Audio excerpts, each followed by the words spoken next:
Warm greetings to everyone. यो भिडियोमा चाहिँ हामी भेजिटेबल एन्ड स्पाइस क्रप प्रोडक्सनको नर्सरी केयर एन्ड म्यानेजमेन्ट टपिकको बारेमा चाहिँ डिस्कस गर्नेछौँ।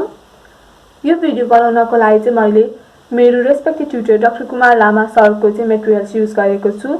So all the credit goes to him. Now let's begin our discussion. फर्स्टमा चाहिँ हामी भेजिटेबल नर्सरी भनेको चाहिँ के हो त्यसलाई डिफाइन गर्छौँ है त।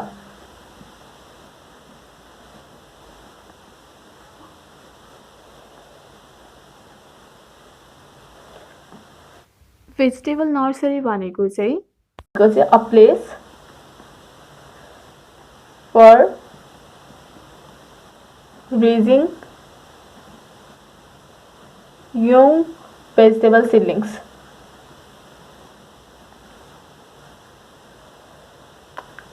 कहिलेसम्म गर्छौँ? Until they are ready for permanent transplanting है।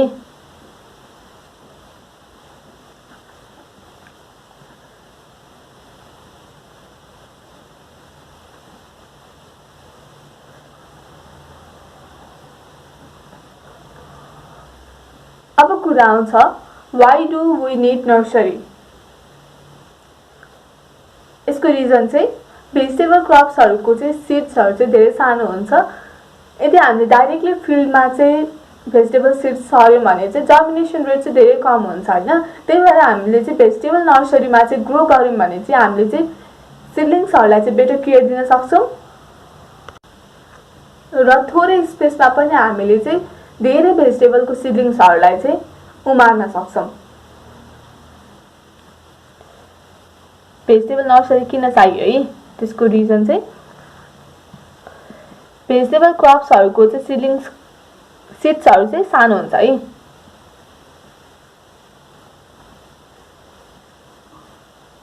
सीड्स स्मल हुन्छ।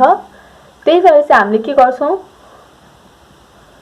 भेजिटेबल सीड्सहरुलाई चाहिँ फर्स्टमा चाहिँ हामीले नर्सरीमा स्टोर गर्छौं है।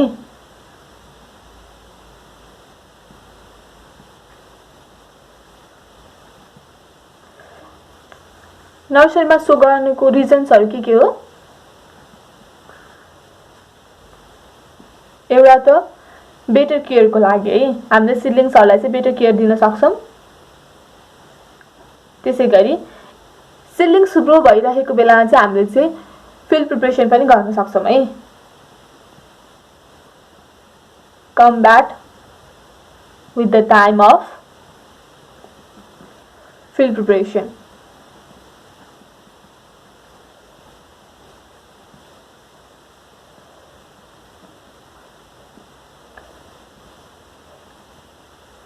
जस्तै भेजिटेबल क्रप्सहरु कुन हुन सक्छ? एक्जाम्पलमा चाहिँ काउलीफ्लावरको सीड्स भयो, त्यसैगरी टोमेटोको सीड्स भयो, क्याबेजको सीड्स भयो, एग प्लान्टको सीड्स भयो। यिनीहरु चाहिँ धेरै सानो हुन्छ है। त्यही भएर चाहिँ हामीले चाहिँ भेजिटेबल नर्सरी चाहिँ प्रिपेयर गर्नुपर्ने हुन्छ। भेजिटेबल नर्सरीको चाहिँ एडभान्टेजको बारेमा चाहिँ डिस्कस गरौँ है त। एडभान्टेज अफ भेजिटेबल नर्सरी है।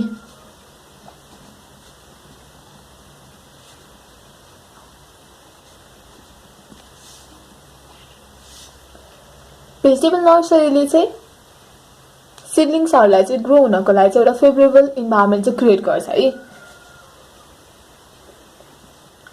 Provide favourable growth conditions for germination and growth.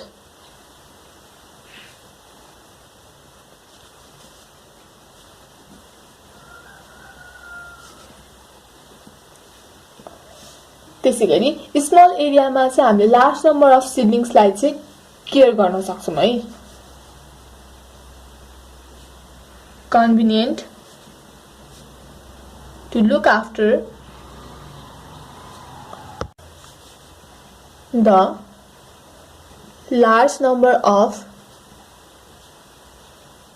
seedlings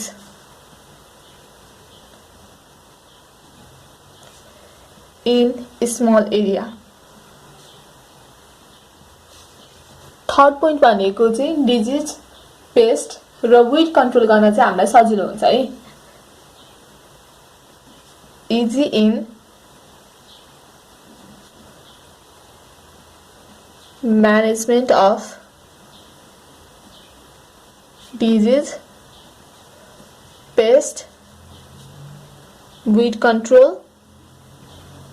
and irrigation गर्न पनि हामीलाई के हुन्छ सजिलो हुन्छ है.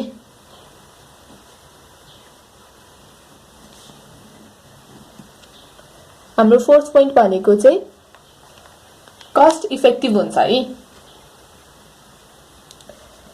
Cost effectiveness. हामीलाई ल्यान्ड थोरै लाग्छ, त्यही भएर ल्यान्ड म्यानेजमेन्ट गर्दाखेरि चाहिँ कस्ट इफेक्टिभनेस हुन्छ इन ल्यान्ड म्यानेजमेन्ट. त्यसै क्रपको युनिफर्मिटी चाहिँ मेन्टेन हुन्छ. Maintain crop uniformity.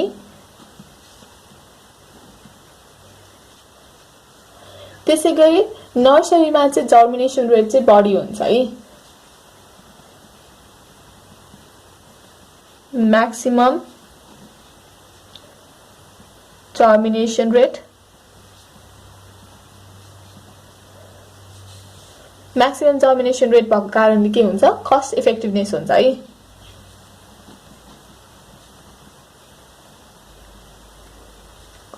नर्सरी चाहिँ हामीले अनफेभरेबल सिजनमा पनि प्रिपेयर गर्न सक्छौं.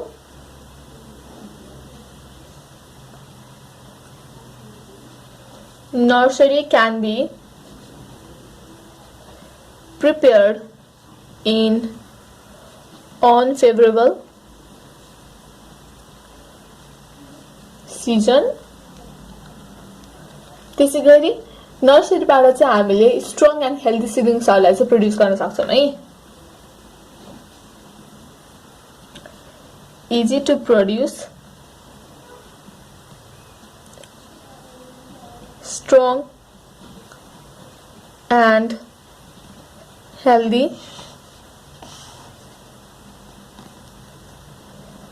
seedlings and saplings.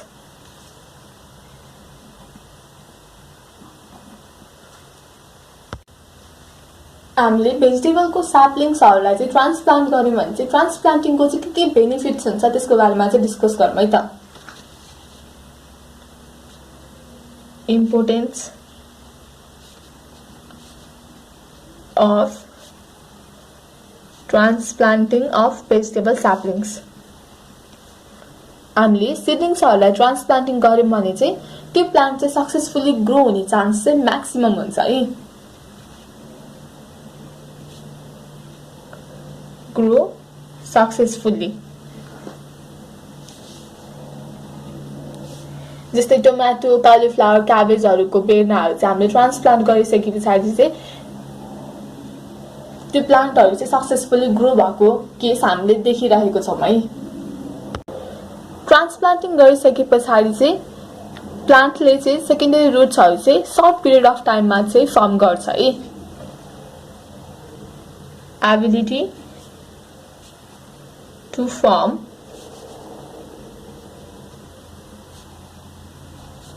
secondary roots in short time period after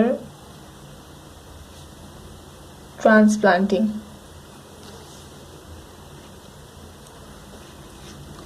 त्यसैगरी हामीले ट्रान्सप्लान्टिङ गरिसकेपछि चाहिँ मेन फिल्डमा चाहिँ पिरियड अफ क्रप चाहिँ रिड्युस्ड हुन्छ है.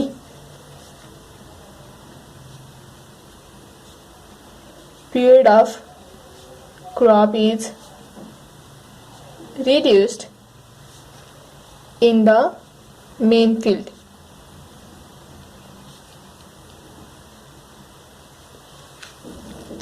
त्यसैगरी सिडलिङ्सहरुले चाहिँ ट्रान्सप्लान्टिङ सकलाई चाहिँ बियर गर्ने एबिलिटी चाहिँ आफूमा चाहिँ डेभलप गरिसक्छ है।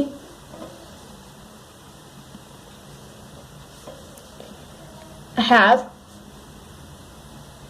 very well tolerant ability to transplanting shock.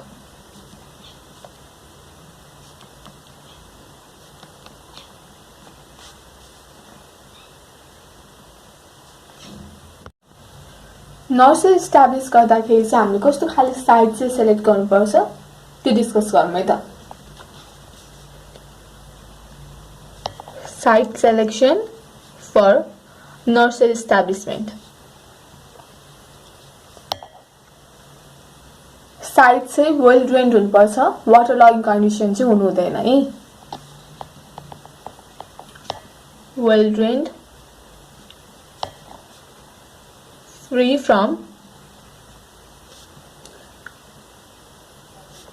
waterlogging condition.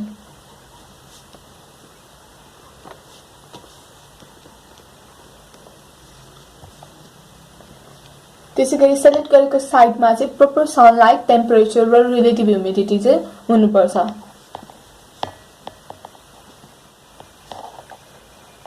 Proper sunlight, temperature and relative humidity.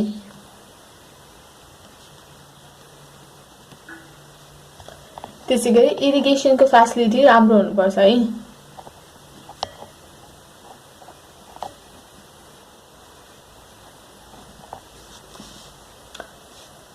त्यसैगरी वाइल्ड एनिमल्सहरुबाट चाहिँ हामीले चाहिँ आफ्नो साइटलाई चाहिँ प्रोटेक्ट गर्नुपर्छ है। प्रोटेक्सन फ्रम पेट एन्ड वाइल्ड एनिमल्स। नर्सरीको लागि चाहिँ कस्तो खाले सोइल चाहिन्छ र हामीले नर्सरी प्रिपेयर गर्दाखेरि चाहिँ सोइललाई कसरी प्रिपेयर गर्छौं त्यसको बारेमा डिस्कस गरौँ है त। Soil and soil preparation.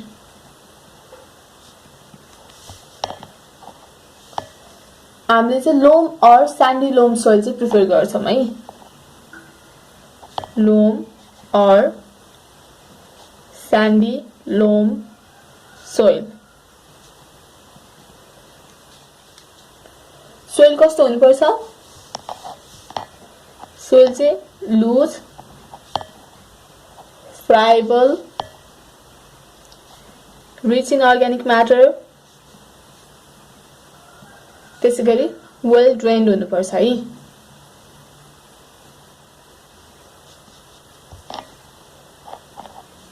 Soil prepare गर्दाखेरि चाहिँ हामीले चाहिँ डीप प्लॉइङ चाहिँ गर्नुपर्छ है।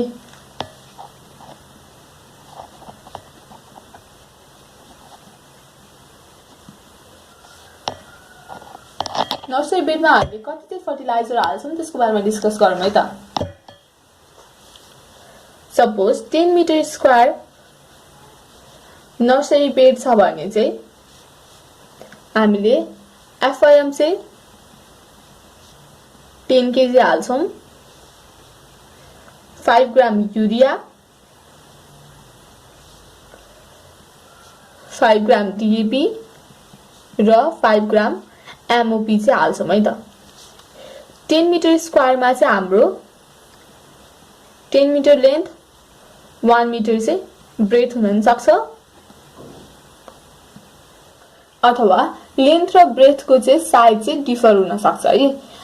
10 मिटर स्क्वायर नर्सरी बेडको लागि चाहिँ हामीले एफआइएम चाहिँ 10 KG, 5 gram urea, 5 gram DAP र 5 ग्राम एमओपी हाल्नुपर्छ भनेर चाहिँ रिकमेन्डेड चाहिँ गरिएको छ है। जर्मिनेसन भएको 10 देखि 15 दिनपछि चाहिँ सिडलिङ्सहरु चाहिँ येलोइङ हुँदै आएको छ भने चाहिँ हामीले त्यो बेलामा चाहिँ 10 ग्राम युरिया पर लिटर अफ वाटरको चाहिँ फोलियर स्प्रे चाहिँ दिनुपर्छ है। Foliar spray of 10 gram urea per litre of water है। कति दिन पछाडि after 10 to 15 days of germination है।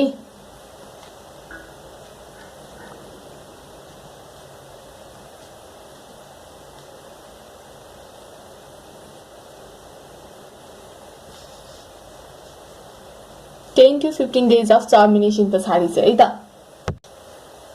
हामीले भेजिटेबलको नर्सरी बनाउँदाखेरि चाहिँ सोइल ट्रिटमेन्ट चाहिँ गर्नुपर्छ है। अब सोइल ट्रिटमेन्ट चाहिँ हामीले के को एगेन्स्टमा चाहिँ कसरी गर्छौं त्यसको बारेमा चाहिँ डिस्कस गरौँ है त। सोइल ट्रिटमेन्ट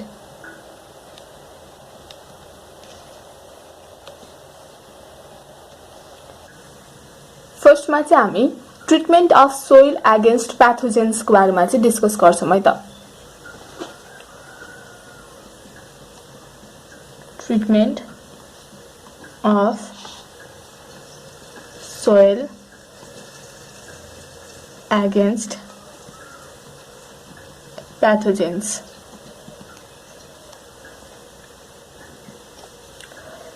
प्याथोजेन्सको एगेन्स्टमा चाहिँ हामीले सोइललाई चाहिँ कसरी ट्रिटमेन्ट गर्छौं त्यसको बारेमा डिस्कस गरौँ।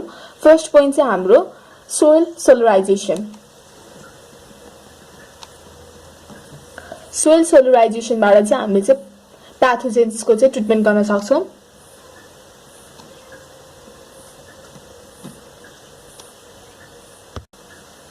सोइल सोलराइजेसनमा चाहिँ जब चाहिँ हाई टेम्परेचर हुन्छ तब चाहिँ हामीले चाहिँ फिल्डलाई चाहिँ वेट गरिदिन्छौं, भिजाइदिन्छौं है। त्यसपछि चाहिँ हामीले चाहिँ व्हाइट पोलिथिनले चाहिँ 5 to 6 weeks को लागि चाहिँ कभर गरिदिन्छौं। के हुन्छ फर्स्टमा चाहिँ हाई सनसाइन भएको बेलामा है, टेम्परेचर चाहिँ अराउन्ड 45 डिग्री सेल्सियस भएको बेलामा हामीले फिल्डलाई चाहिँ वेट गर्छौं है।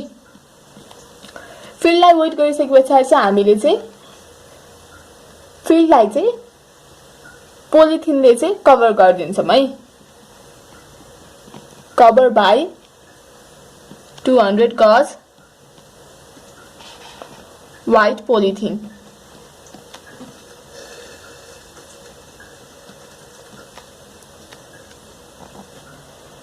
कहिलेसम्म कभर गर्छौं? फर 5 to 6 weeks सम्म चाहिँ कभर गर्छौं। जब चाहिँ हामीले वेट फिल्डलाई चाहिँ पोलिथिनले चाहिँ कभर गर्छौं तब चाहिँ पोलिथिन चाहिँ एयर टाइट हुनुपर्छ है। Polythene should be fixed tightly है।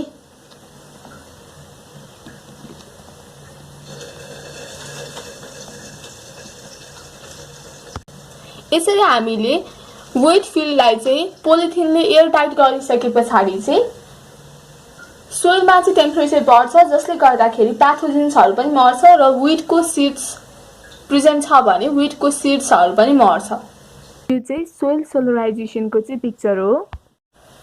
त्यसैगरी नेक्स्ट ट्रिटमेन्टको बारेमा डिस्कस गरौँ है त। फर्मालिन treatment.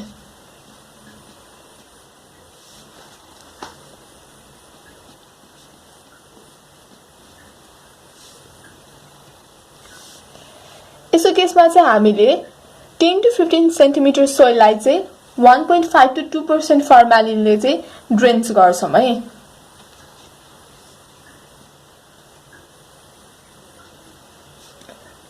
Drains the 10 to 15 centimeter soil with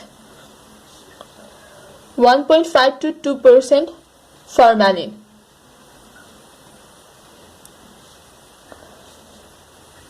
Per meter square चाहिँ हामीले 4 to 5 liter चाहिँ हाल्छौं है।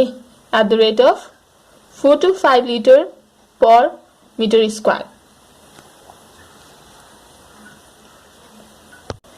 त्यसपछि चाहिँ हामीले 15 देखि 20 दिनसम्म चाहिँ सोलराइजेसन हुनको लागि चाहिँ छोड्दिन्छौं है। Solarisation for 15 to 20 days। Before sowing. अथवा हामीले फर्मालिन डस्ट र एफआइएम को मिक्सचरलाई चाहिँ सोइल सर्फेसमा स्प्रेड पनि गर्न सक्छौं। फर्मालिन डस्ट र एफआइएम जुन चाहिँ हामीले 15:85 रेशियोमा चाहिँ मिक्स गरेको छौं। 15:85 को फर्मालिन डस्ट इस टु एफआइएम को रेशियो चाहिँ हामीले 400 to 500 ग्राम चाहिँ पर मिटर स्क्वायर चाहिँ स्प्रेड गर्न सक्छौं।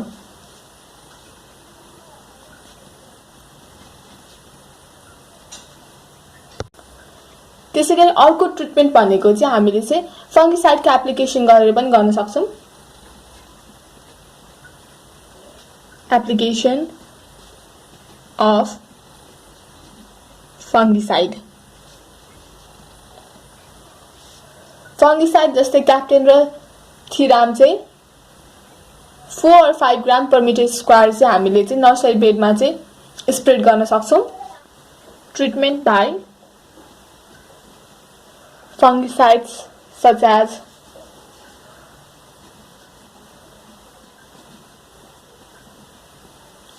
Captain and Thiram at the rate of 4 to 5 gram per meter square. त्यसैगरी हामीले बायोफंगिसाइड पनि युज गर्न सक्छौं। Biofungicide like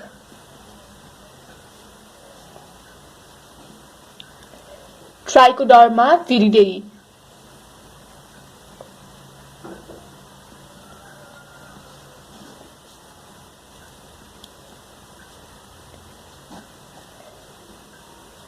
three gram per metre square use गरेर पनि हामीले चाहिँ प्याथोजेन्सलाई चाहिँ मार्न सक्छौं। त्यसैगरी treatment of soil against insect चाहिँ हामीले कसरी गर्न सक्छौं त्यसको बारेमा डिस्कस गरौँ है त। Treatment of soil against insects.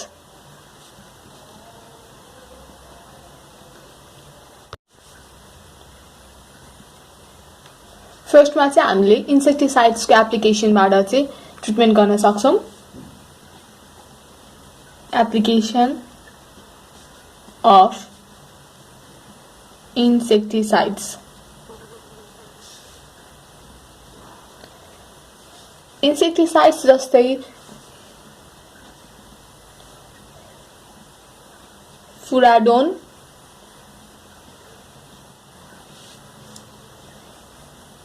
Heptachlor,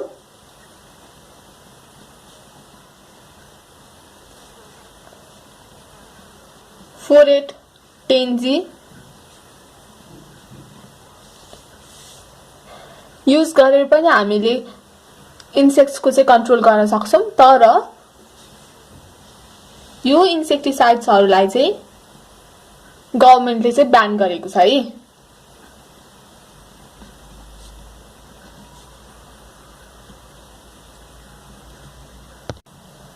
हामीले क्लोरोफाइरिफोस एप्लाई गरेर चाहिँ इन्सेक्ट को चाहिँ कन्ट्रोल गर्न सक्छौं है त। एप्लिकेसन अफ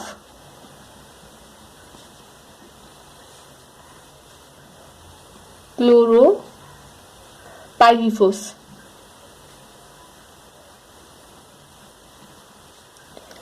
हामीले चाहिँ 2 ml पर लिटर अफ वाटरमा चाहिँ मिक्स गरेर चाहिँ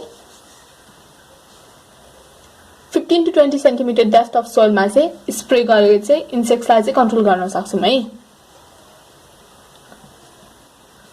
depth of 15 to 20 centimetre in soil. त्यसैगरी अर्को ट्रिटमेन्टको मेथड चाहिँ स्टिम ट्रिटमेन्ट छ है।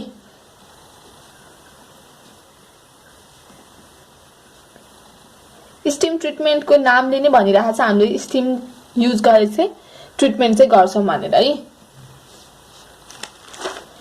हामीले हट स्टिम चाहिँ सप्लाई गर्छौं। कति घण्टाको लागि? 4 to 6 hours को लागि। कहाँ सप्लाई गर्छौं? Under the covered polythene sheet. Under covered polythene sheet.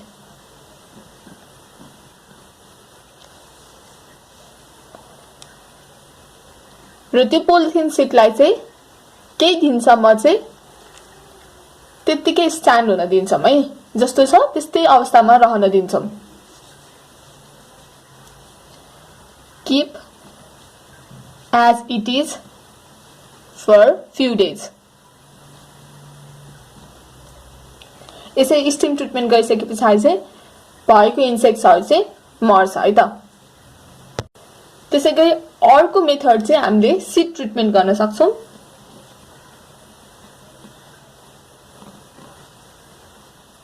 Seed treatment चाहिँ हामीले क्याप्टेन अर्थीरामले चाहिँ गर्छौं है। क्याप्टेन अर्थीराम at the rate of 2 to 3 gram per kg of seed है। अहिलेसम्म हामीले सोइल ट्रिटमेन्टको कुरा गर्यौं। अब चाहिँ हामी नर्सरी बेड प्रिपरेसनको बारेमा चाहिँ डिस्कस गर्छौं है त।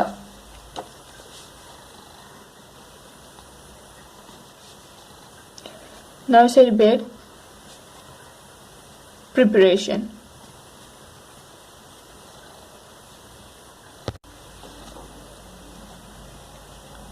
रेस्ड नर्सरी बेड हुन्छ है।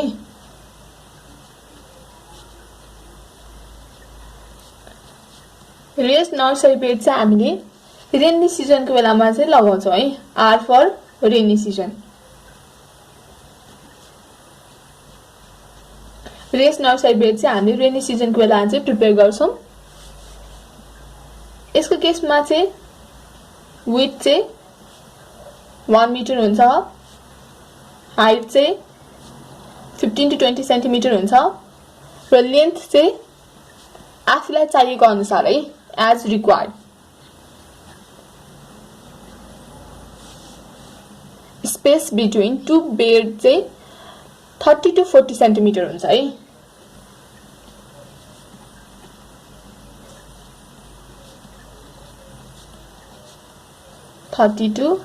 सेन्टिमिटर।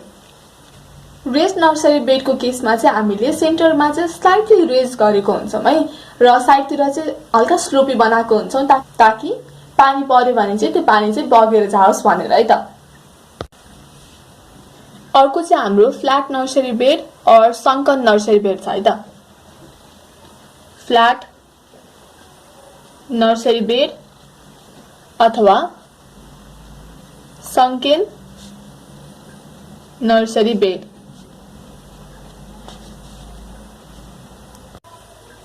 यो बेड चाहिँ हामीले विन्टर और ड्राई सिजनको बेला चाहिँ बनाउँछौं है। Prepare during winter and dry season.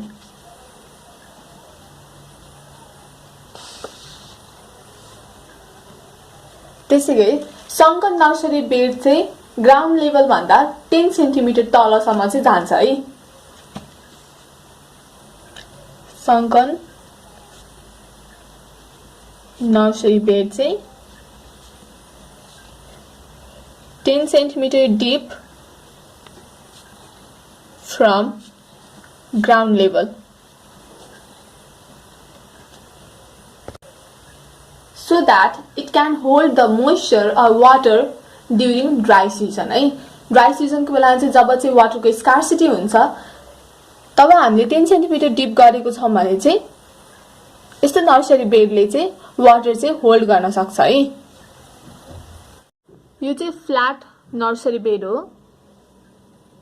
यो चाहिँ सङ्कन नर्सरी बेड हो है त। त्यसैगरी हाम्रो नेक्स्ट नर्सरी बेड भनेको चाहिँ स्काई नर्सरी बेड छ है त।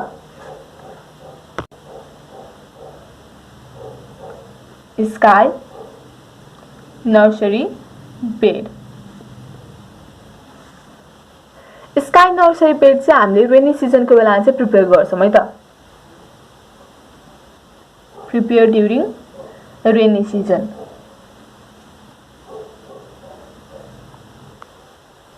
किन प्रिपेयर गर्छौं? टु प्रोड्युस सिडलिङ्स है।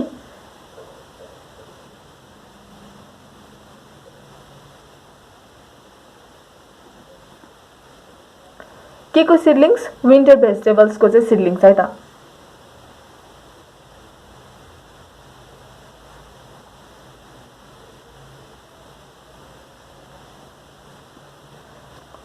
स्काई नर्सरी बेड चाहिँ हामीले रेनी सिजनको बेला चाहिँ प्रिपेयर गर्छौं to produce seedlings of winter vegetables है यो चाहिँ हामीले कुन बेला गर्छौं भन्दाखेरि चाहिँ जुन टु सेप्टेम्बर सम्म चाहिँ गर्छौं है जुन टु सेप्टेम्बर सम्म चाहिँ हामीले चाहिँ स्काई नर्सरी बेड चाहिँ प्रिपेयर गर्छौं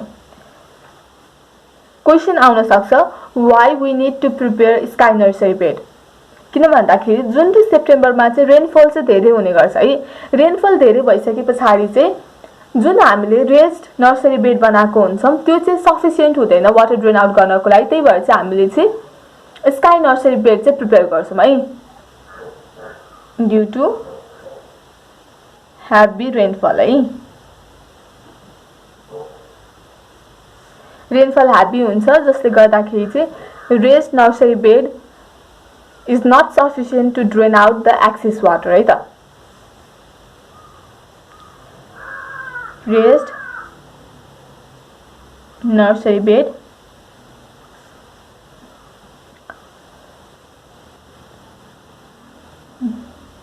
not sufficient to drain excess water.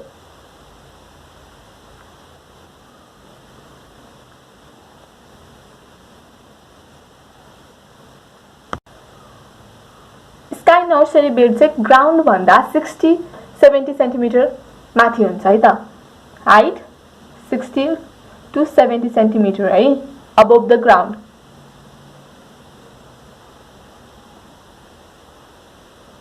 त्यसैगरी विड्थ 1 मिटर हुन्छ र लेन्थ चाहिँ चाहिएको अनुसार है एज रिक्वायर्ड र सोइलको थिकनेस चाहिँ 15 to 20 सेन्टिमिटर चाहिँ हुन्छ है त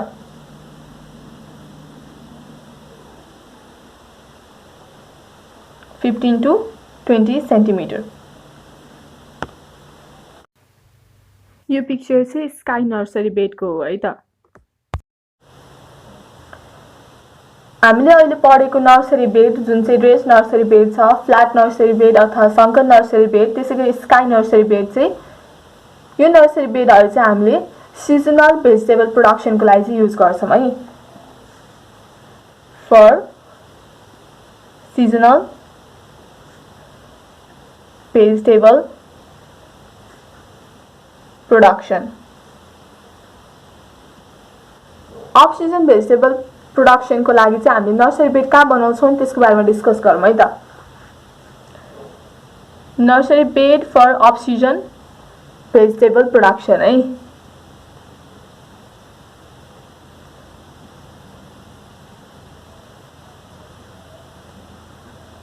of season vegetable production continuous heavy rain छ भने चाहिँ हामीले चाहिँ shade house poly house polythene ब्याग्समा चाहिँ गर्न सक्छौं है त during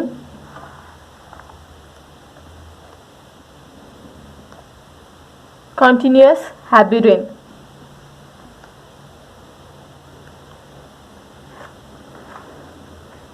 नर्सरी बेड हामीले कहाँ प्रिपेयर गर्न सक्छौं सेड हाउसमा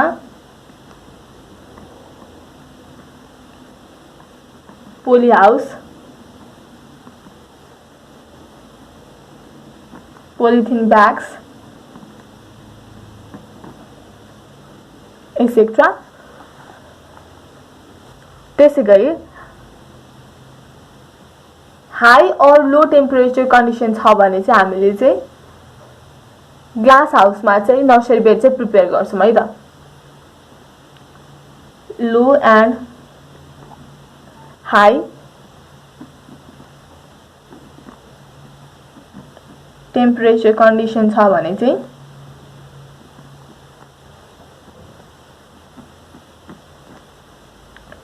ग्लास हाउसमा चाहिँ हामी नर्सरी बेड प्रिपेयर गर्छौं ग्लास हाउसमा के हुनुपर्छ आर्टिफिशियल टेम्परेचर कन्ट्रोल सिस्टम चाहिँ हुनुपर्छ है। Having artificial temperature control system. हामीले नर्सरी बेडको बारेमा डिस्कस गर्यौं है। अब हामीले नर्सरी बेडमा चाहिँ सीड चाहिँ कसरी छर्छौं त त्यसको बारेमा डिस्कस गरौँ है त। Seed showing. सीड सोइङ चाहिँ हामीले दुईटा मेथडबाट चाहिँ गर्न सक्छौं। एउटा चाहिँ डाइरेक्ट ब्रोडकास्ट गर्ने, ब्रोडकास्टिङ भयो, र अर्को भनेको चाहिँ लाइन सोइङ। ब्रोडकास्टिङ मेथडमा चाहिँ हामीले चाहिँ सीड्सलाई चाहिँ डाइरेक्ट ब्रोडकास्टिङ गर्छौं है। त्यसपछि चाहिँ हामीले सीड्स ब्रोडकास्ट गरिसकेपछि चाहिँ हामीले फाइन सोइलले चाहिँ कभर गरिदिन्छौं। त्यसपछि चाहिँ हामीले इरिगेट गर्छौं है त। लाइन सोइङको केसमा चाहिँ हामीले सीड्सलाई चाहिँ एउटा लाइनमा चाहिँ सो गर्छौं है। सपोज एउटा लाइन छ भने यसमा चाहिँ हामीले सीड्सहरुलाई चाहिँ यसरी सो गर्छौं है। सीड्सलाई हामीले लाइन्समा सो गर्छौं। सीडको डेप्थ चाहिँ 0.5 टु 1 सेन्टिमिटर डिप हुन सक्छ र सीड्सहरुको बीचको डिस्टेन्स चाहिँ 5 सेन्टिमिटर हुनुपर्छ। लाइन सोइङको केसमा चाहिँ हामीले सीड्सलाई चाहिँ लाइनमा छर्छौं। सीडको डेप्थ चाहिँ 0.5 टु 1 सेन्टिमिटर डिप हुन सक्छ र सीडको बीचको डिस्टेन्स चाहिँ 5 सेन्टिमिटर हुन्छ है त। यो चाहिँ जनरल कन्सेप्ट हो। लाइन सोइङ गर्दाखेरि डेप्थ र डिस्टेन्स चाहिँ depends upon the seed size and variety है त। बिउलाई हामीले लाइनमा सो गरिसकेपछि चाहिँ फाइन सोइलले चाहिँ कभर गरिदिन्छौं। त्यसपछि हामीले लाइट इरिगेसन चाहिँ दिन्छौं है त। लाइन सोइङको एडभान्टेजेसहरु छ। हामीले युज गर्ने हरेक सिडलिङ्स चाहिँ हेल्दी, बोल्ड र युनिफर्म हुन्छ। लाइन सोइङ गर्दाखेरि लेस अमाउन्ट अफ सीड चाहिँ हामीलाई चाहिन्छ। त्यसैगरी हरेक सिडलिङले चाहिँ युनिफर्म फर्टिलाइजर र स्पेस चाहिँ पाउँछ। त्यसैगरी विड म्यानेजमेन्ट गर्दाखेरि र इन्सेक्ट डिजिज पेस्टको म्यानेजमेन्ट गर्दाखेरि चाहिँ हामीलाई चाहिँ लाइन सोइङमा चाहिँ बढी सजिलो हुन्छ कम्पेयर टु ब्रोडकास्टिङ मेथड है त। सीड सोइङ पछाडि चाहिँ हामी मल्चिङ चाहिँ गर्छौं है त।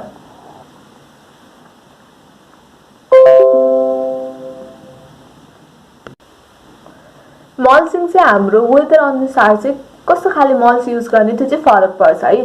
जस्तै हट वेदरको कुरा गरौँ है।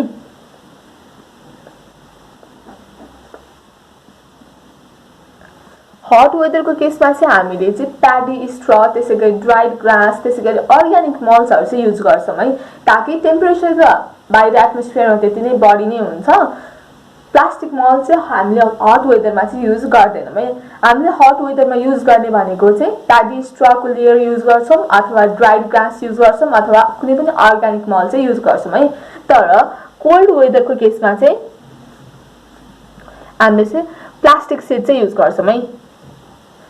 प्लास्टिक शीट युज गर्यौं भने चाहिँ टेम्परेचर चाहिँ इन्क्रिज हुन्छ है। हट वेदरको केसमा चाहिँ हामीले अर्ग्यानिक मल्च चाहिँ युज गर्छौं। हामीले कुनै पनि सीड रोपिसकेपछि त्यसको जर्मिनेसन डेज कति हो त्यो थाहा हुनुपर्छ है त। हामी सर्टेन भेजिटेबल्सहरुको चाहिँ जर्मिनेसन डेजहरु चाहिँ नोट डाउन गर्छौं है त। Vegetable seed germination days.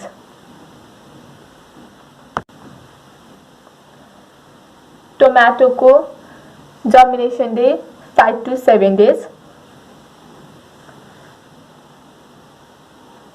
Brinjal को germination days 5 to 6 days. Chilies को germination days 7 to 8 days. Cauliflower and cabbage को germination days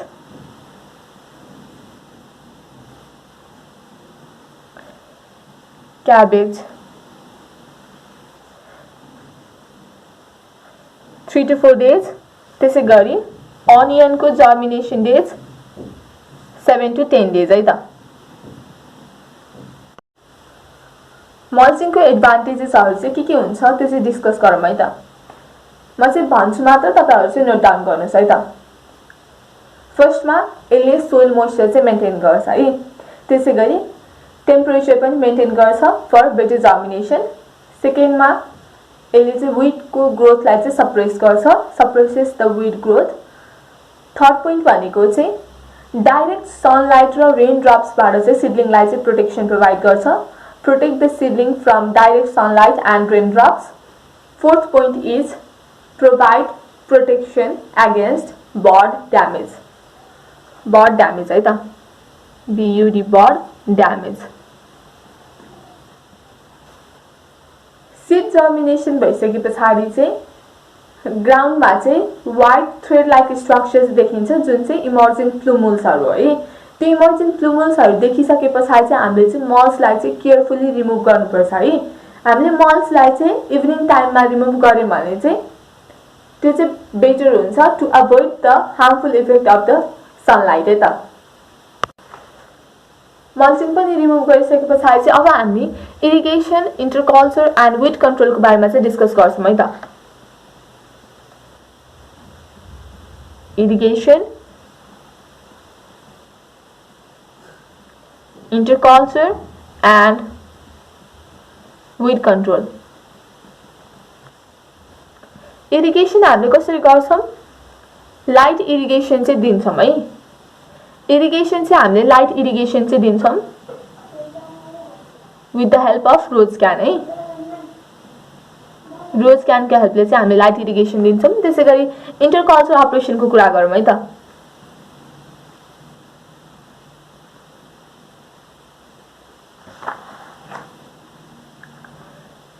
इन्टरकल्चर अपरेसनमा चाहिँ हामीले चाहिँ थिनिङ गर्छौं है। थिनिङ अफ अनहेल्दी, त्यसैगरी डेन्स भएको छ भने डेन्स सिडलिङ्सहरुको पनि थिनिङ गर्छौं। त्यसैगरी विक सिडलिङ्स हामीले चाहिँ थिनिङ कुन बेलामा गर्छौं भन्दाखेरि चाहिँ अनहेल्दी डेन्स कन्डिसन छ र विक सिडलिङ्सहरु प्रेजेन्ट छ भने चाहिँ त्यो बेला चाहिँ हामीले चाहिँ थिनिङ गर्छौं है। त्यसैगरी सिडलिङ्सहरुको बीचमा चाहिँ हामीले 0.5 to 1 सेन्टिमिटरको डिस्टेन्स अथवा स्पेसिङ चाहिँ मेन्टेन गर्नुपर्छ है। त्यसैगरी विड कन्ट्रोलको कुरा गरौँ। विड कन्ट्रोल गर्नको लागि चाहिँ हामीले विडिङ गर्न पनि सक्छौं अथवा प्री इमर्जेन्स हर्बिसाइड एप्लाई पनि गर्न सक्छौं है। Application of pre emergence herbicide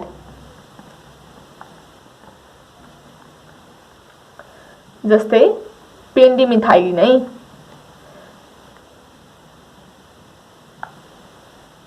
at the rate of 3 ml per liter of water चाहिँ हामीले सीड सो गरिसके पछाडि चाहिँ छर्छौं है। After sowing seed weed control चाहिँ हामीले विडिङ गरेर पनि गर्न सक्छौं अथवा प्री इमर्जेन्स हर्बिसाइड अप्लाई गरेर पनि हामीले चाहिँ विडलाई चाहिँ कन्ट्रोल गर्न सक्छौं। फर एक्जाम्पल पेन्डिमिथाइलिन हामीले चाहिँ 3 ml per liter of water चाहिँ सीड सो गरिसके पछाडि चाहिँ छर्यौं भने चाहिँ विड कन्ट्रोल गर्न सक्छौं है त। अब चाहिँ हामी प्लान्ट प्रोटेक्सनको बारेमा चाहिँ डिस्कस गरौँ है त। प्लान्ट प्रोटेक्सनमा चाहिँ सिडलिङलाई कस्तो रोग लाग्छ र त्यसलाई चाहिँ हामीले कसरी कन्ट्रोल गर्न सक्छौं भन्ने बारेमा चाहिँ डिस्कस गर्छौं। फर्स्टमा चाहिँ हामी ड्याम्पिङ अफको कुरा गर्छौं है त।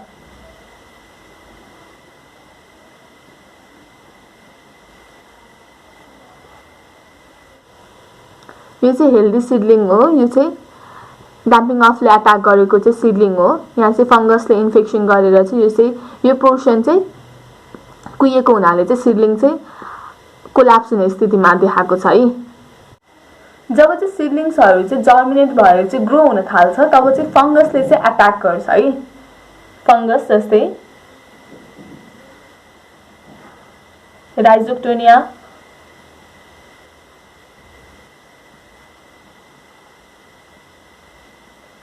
सोलानी, त्यसै गरी फाइथियम spaces, Phytophthora spaces,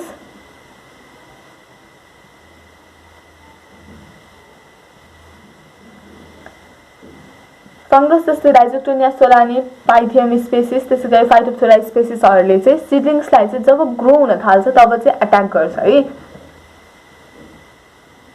attack when seedlings begin to germinate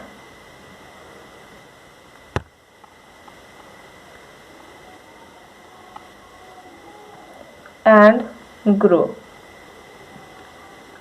damping of चाहिँ दुईटा टाइप्सको छ है। Pre emergence damping of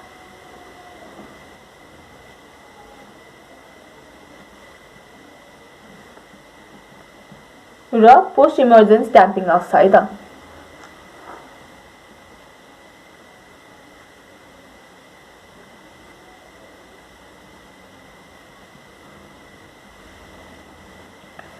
pre emergence damping of को केसमा चाहिँ हाइपोकोटाइल्स ब्रेक हुनुभन्दा अगाडि नै फंगसले चाहिँ अट्याक गरेर चाहिँ मार्दिन्छ है त। किल्ड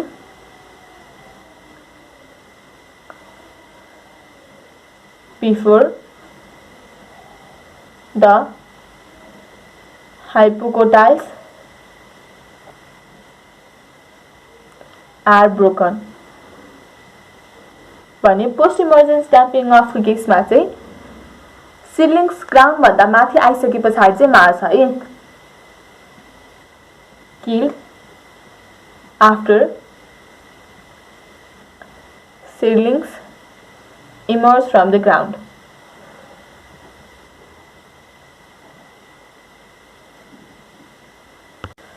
डैम्पिंग अफलाई हामीले कसरी कन्ट्रोल गर्न सक्छौं त्यसको बारेमा डिस्कस गरौँ है त। एउटा त हामीले डिजिज फ्री सीड्सहरु चाहिँ युज गर्नु पर्यो है। Use disease free seeds. त्यसैगरी हामीले ओभरक्राउडिङ गर्नु भएन। Avoid overcrowding of seedlings. हामीले हाई एप्लिकेसन अफ नाइट्रोजिनस फर्टिलाइजरलाई चाहिँ अभोइड गर्नुपर्छ। Avoid high application of nitrogenous fertilizers. त्यसैगरी हामीले चाहिँ वाटर लगिङ कन्डिसनलाई चाहिँ अभोइड गर्नुपर्छ। त्यसको लागि चाहिँ हामीले रेस्ड बेड चाहिँ युज गर्नुपर्छ है। युज्ड रेस्ड बेड किन? To avoid water लगिङ condition. Damping off भनेको चाहिँ फेड क्वीन हो है। त्यसैगरी सोइलमा चाहिँ फंगसको पहिलेदेखि प्रेजेन्स हुन सक्छ, त्यही भएर हामीले चाहिँ सोइलको चाहिँ ट्रिटमेन्ट गर्नुपर्छ। सोइलको ट्रिटमेन्ट चाहिँ हामीले 2.5% फर्मालिन सोल्युसनले चाहिँ गर्न सक्छौं अथवा सोइल सेलुलाइजेसनबाट पनि गर्न सक्छौं। 2.5% फर्मालिन सोल्युसन। फर्मालिन सोल्युसन चाहिँ हामीले चाहिँ सीड छर्नु भन्दा 15 दिन अगाडि चाहिँ युज गर्छौं है। 15 days before showing.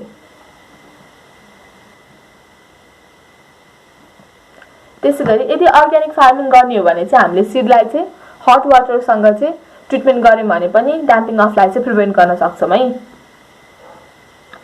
Hot water treatment of seed. त्यसैगरी हामीले बायोक्योर बी बायोक्योर एफ लाई अप्लाई गर्यौं भने पनि डैम्पिंग अफलाई कन्ट्रोल गर्न सक्छौं है। Application of BioCare B,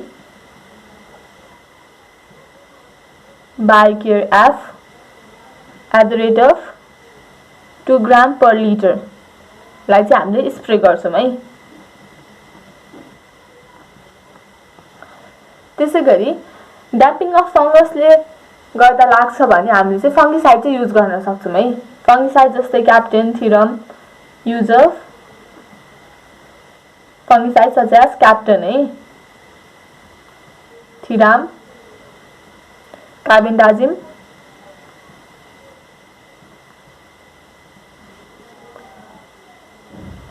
@ 2 to 3 gram per kg है of seed।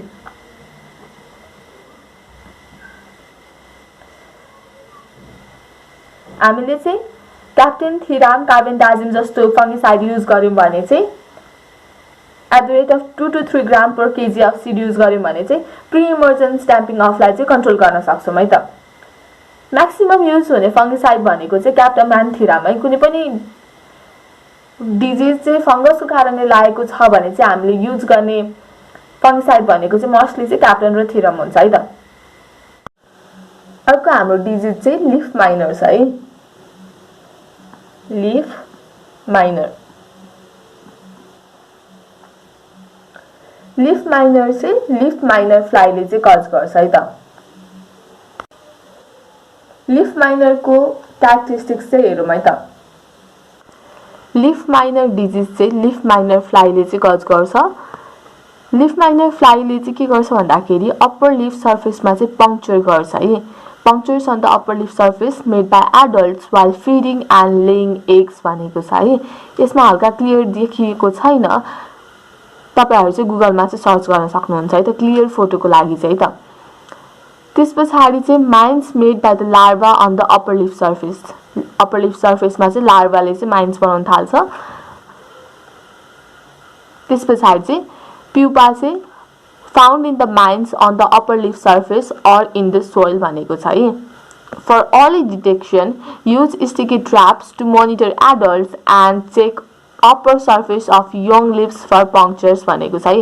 यो चाहिँ लिफ माइनर चाहिँ कसरी हुन्छ भनेर चाहिँ देखाएको छ है। अब लिफ माइनरलाई चाहिँ हामीले कसरी कन्ट्रोल गर्न सक्छौं त्यसको बारेमा डिस्कस गरौँ ल।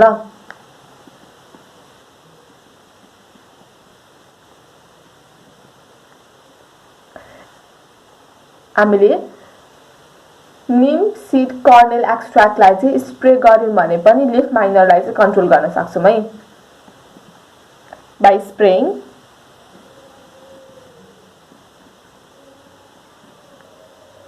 4% neem seed kernel extract on plants।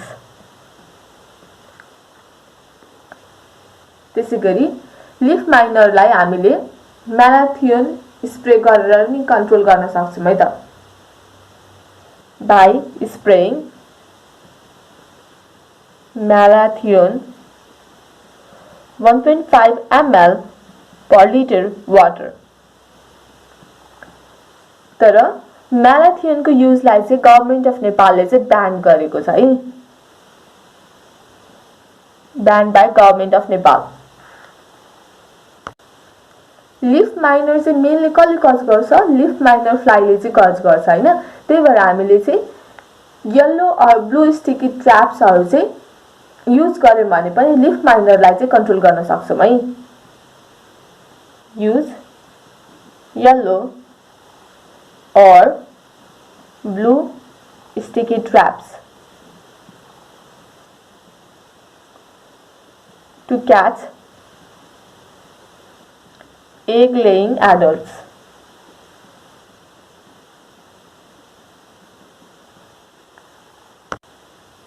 अर्को डिजिज चाहिँ लिफ कर्ल छ है त। लिफ कर्ल चाहिँ भाइरल डिजिज हो है।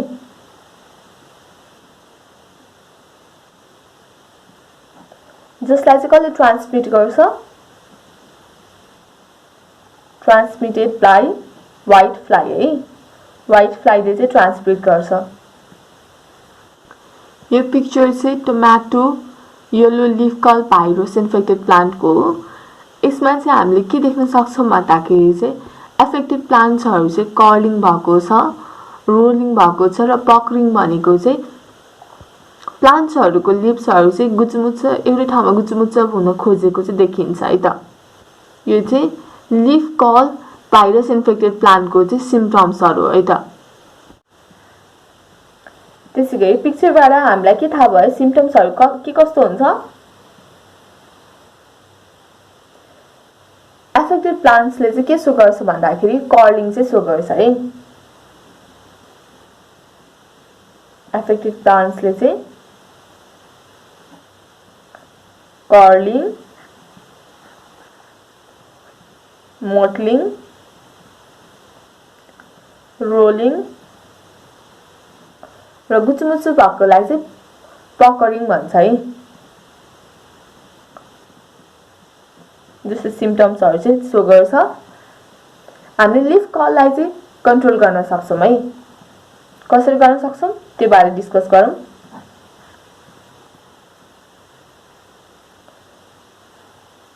हामीले सोइललाई चाहिँ कार्बोफ्युरानले चाहिँ ट्रिट गर्यौं भने लिफ कर्ल डिजिजबाट चाहिँ कन्ट्रोल गर्न सक्छौं है। Treating soil by carbofuran at the rate of 3 to 5 gram per meter square. त्यसैगरी मालाथियनको स्प्रे गरेर पनि कन्ट्रोल गर्न सक्छौं। स्प्रेइङ malathion at the rate of 1.5 ml per liter water. यो चाहिँ हामीले जर्मिनेसन भएको 15 दिन पछाडी चाहिँ गर्छौं है, स्प्रे गर्छौं। 15 days after germination. त्यस पछाडी चाहिँ लगातार 7 दिनको इन्टरभलमा चाहिँ हामीले स्प्रे गर्छौं है, at 7 days interval. तर मालाथियनको युज चाहिँ नेपाल गभर्नमेन्टले चाहिँ ब्यान गरेको छ है। त्यसैगरी हामीले इन्फेक्टेड प्लान्ट्सलाई चाहिँ रिमुभ गर्यौं भने पनि यो डिजिजलाई चाहिँ कन्ट्रोल गर्न सक्छौं है। Removal of infected plants.